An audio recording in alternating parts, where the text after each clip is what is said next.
Qu'est-ce qui se passe, les gars? Non, non, non, non, non. Qu'est-ce qui se passe? C'est ma fille. Vous savez qu'on a des patrons et qu'on a des ordres. Et je perds.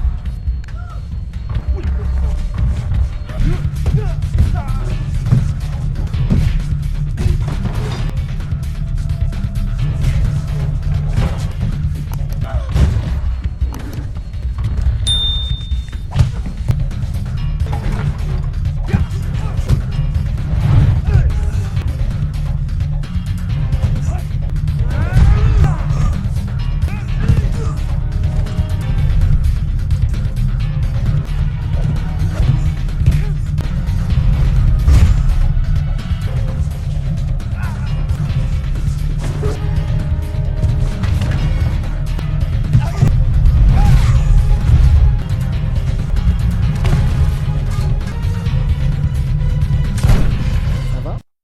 Ouais. Tu veux te racheter? Alors pourquoi tu te tranches pas la putain de gorge ou je le fais pour toi? Dieu est aveugle.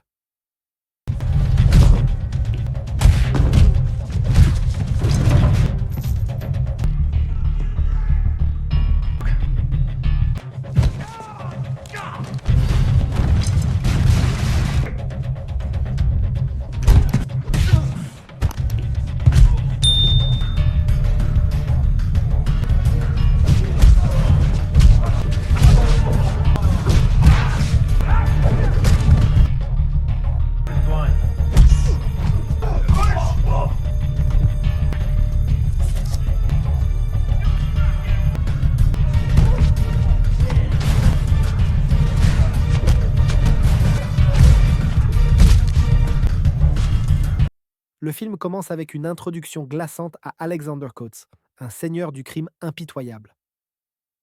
Alors qu'il arrive dans sa sinistre chambre de torture, il y trouve Hearst, son exécuteur fidèle, tenant l'un des hommes de Coates, Sacha. Coates accuse Sacha d'avoir échoué dans sa mission, lui rappelant qu'il était bien conscient des terribles conséquences qui l'attendaient.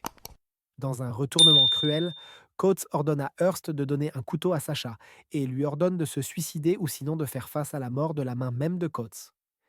Désespéré et défiant, Sacha choisit de riposter, lançant une attaque sur Coates. T'as brisé le code, Sacha. T'es un putain de rat. Donne-moi une chance de me racheter. Maintenant, tue pas. Je veux pas utiliser le mot seppuku.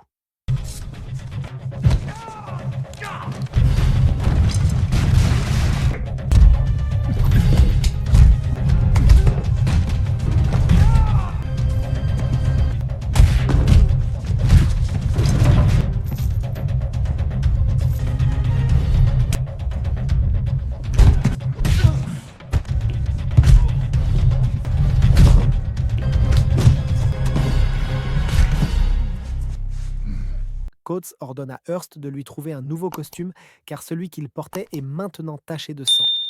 Quelques instants plus tard, Coates présente à Hearst deux armes de poing, expliquant qu'elles ont été acquises par la violence et les offrant comme récompense pour avoir capturé Sacha. Il assigne ensuite à Hearst une nouvelle mission: éliminer un homme nommé Benny qui a résisté à l'influence de Coates depuis l'intérieur de la prison.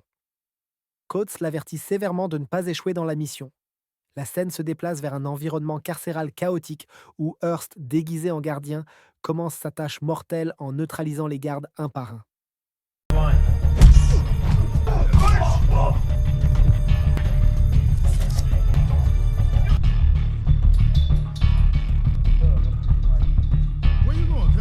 Il rencontre plusieurs prisonniers qui tentent de protéger Benny.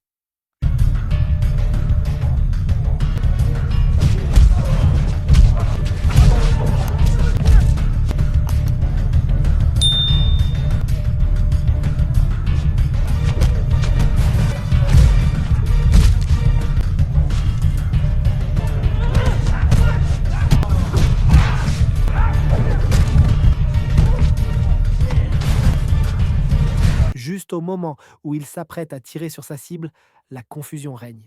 Un prisonnier le distrait par inadvertance, conduisant Hearst à tirer sur le mauvais homme à la place. Alors qu'il s'échappe, un autre prisonnier le confronte, furieux qu'il ait échoué à tuer Benny. En sortant de la prison, Hearst reçoit un appel de Coates s'enquérant du succès de la mission. Hearst ment, assurant à Coates qu'elle a été accomplie et promettant de le rencontrer dans 30 minutes. Quand Hearst arrive, Coates le présente à Dante, son associé commercial, qui révèle que Hearst a tué par erreur la mauvaise cible. Bien que ce soit le premier échec de Hearst, Coates insiste qu'il doit faire face aux conséquences. Les hommes de Dante assomment rapidement Hearst, mais Coates intervient, ordonnant à Dante de ne pas le tuer. Au lieu de cela, Dante et son équipe soumettent Hearst à une torture brutale, écrasant sans pitié ses mains et détruisant les outils sur lesquels il comptait autrefois. 6 mois plus tard, nous trouvons un Hearst brisé, maintenant l'ombre de lui-même, noyant ses chagrins dans l'alcool. Il rencontre Ozo et échange des civilités avant de se retirer dans sa chambre. Là, Coates lui rend visite, lui rappelant ses gloires passées tout en lui offrant de l'argent pour s'échapper et commencer une nouvelle vie loin du chaos de sa vie actuelle. Le récit se déplace vers Iceman, un homme qui a passé 2 ans en prison. Arrivant à la résidence de Coates, il informe Coates que la cible qu'ils avaient envoyée Hearst éliminer était en fait en leur garde et demande quelque chose en retour pour lui. Un marché que Coates accepte facilement. Pendant ce temps, César, un autre chef de gang, reçoit des avertissements sinistres des hommes d'Iceman. S'il souhaite continuer à opérer dans la ville, il doit se soumettre à l'autorité d'Iceman. De retour dans les rues, Ozo se rend au travail quand il est confronté par un groupe de voyous déterminés à le voler. Juste à temps, Hearst apparaît et sent le danger. Il intervient rapidement et bat les attaquants.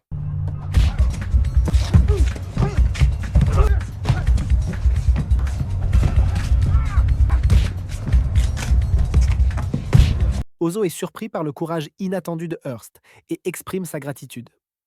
À ce moment, les hommes d'Iceman font irruption dans un pub voisin où Ozo et Karen travaillent. Leur présence intimidante se transforme rapidement en harcèlement alors qu'ils brutalisent Karen sans remords. Ozo et Hearst passent du temps à apprendre à se connaître, au cours duquel Ozo confie son affection profonde pour Karen, qu'il chérit comme si elle était sa propre fille. La curiosité piquée, il s'enquiert de l'état des mains de Hearst. Mais Hearst choisit de rester silencieux, ne voulant pas discuter des souvenirs douloureux qui y sont associés. Heureusement, Ozo revient juste à temps pour s'affirmer et protéger Karen des avances menaçantes des voyous d'Iceman. Pendant ce temps, Iceman rencontre César, délivrant un ultimatum glaçant. Il exige 10% des revenus de César, menaçant de terribles conséquences si sa demande n'est pas entendue. Pour souligner son sérieux, Iceman attaque impitoyablement les hommes de César, les tuant de sang-froid. Le lendemain matin, Hearst repère Iceman et son équipe entrant dans un entrepôt. Poussé par l'instinct, il les suit mais est bientôt capturé. Dans ce moment de péril, Hearst se rappelle qu'Iceman était l'homme même qui lui avait fourni l'identité incorrecte de sa cible quand il avait été envoyé en prison. Sentant l'état actuel de désespoir et de sans-abrisme de Hearst, Iceman épargne sa vie. Bouleversé par le traitement qu'il a reçu, Hearst se retire dans sa chambre contemplant le suicide. Cependant, il est tiré de ses sombres pensées par les cris de Karen appelant à l'aide dehors. Sans hésitation, il se précipite en bas pour l'aider, pour trouver Coates faisant irruption pour repousser les gangsters.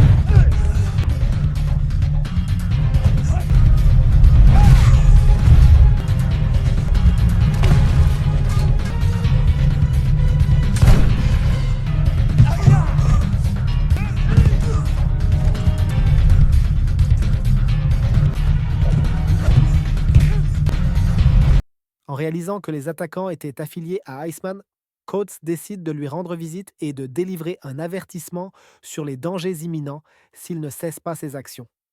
Quand Coates arrive sur le territoire d'Iceman, ils sont accueillis par la résistance des gardes d'Iceman qu'ils éliminent rapidement.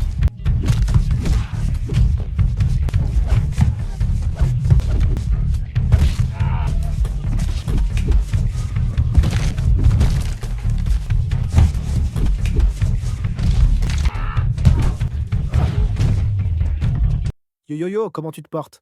La confrontation entre Coates et Iceman dégénère en échange houleux, avec les deux côtés incitant à la violence et refusant de se soumettre à l'autorité de l'autre. En quittant la réunion, Coates ordonne à ses hommes de se préparer pour une menace imminente, sentant les ennuis à l'horizon. De même, Iceman relaie le même message à son bras droit. Coates contacte ensuite Hearst, le pressant de rejoindre ses rangs.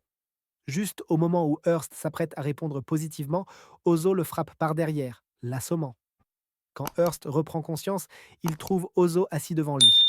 Ozo explique que Coates lui a ordonné de soigner les blessures de Hearst et de l'aider à retrouver sa force.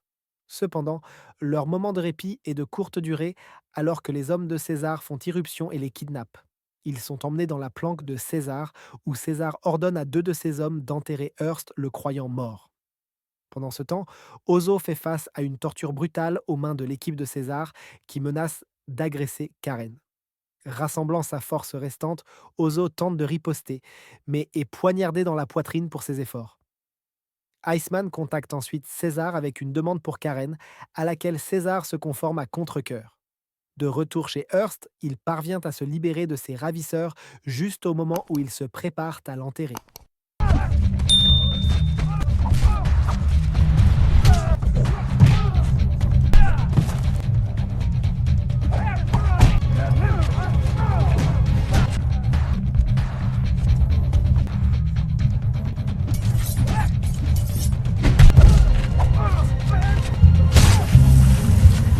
Il riposte férocement contre eux et se dirige rapidement vers l'emplacement de César pour trouver Ozo ensanglanté et gisant au sol.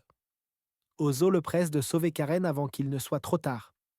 Alimenté par la détermination, Hearst confronte César et ses hommes, les éliminant avec une efficacité impitoyable et tirant sur César dans la jambe pour extraire des informations sur l'endroit où se trouve Karen.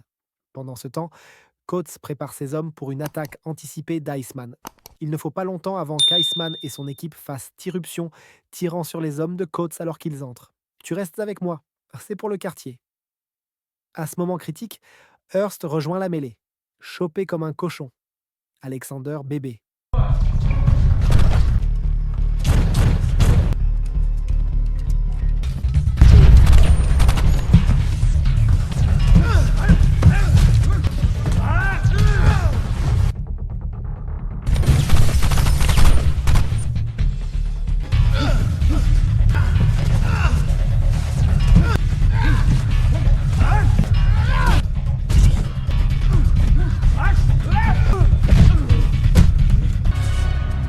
Come here, baby.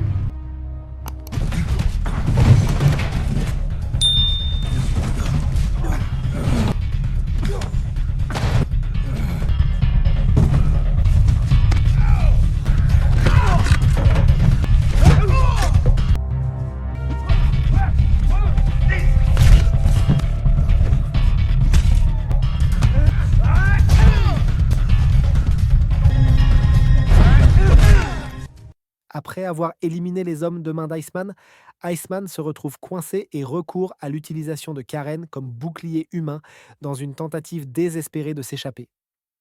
Sans hésitation, Coates tire un coup qui frappe Iceman en plein dans la tête, mettant fin à sa vie une fois pour toutes. Avec Iceman vaincu et ayant prouvé sa loyauté par l'action, Hearst se tourne vers Coates et exprime sa gratitude pour tout ce qu'il a fait pour lui. Merci d'avoir regardé cette vidéo les amis. Si vous êtes nouveau sur Chaos Cinéma, n'oubliez pas de vous abonner pour plus de récaps explosifs. À la prochaine et que la force du cinéma soit avec vous.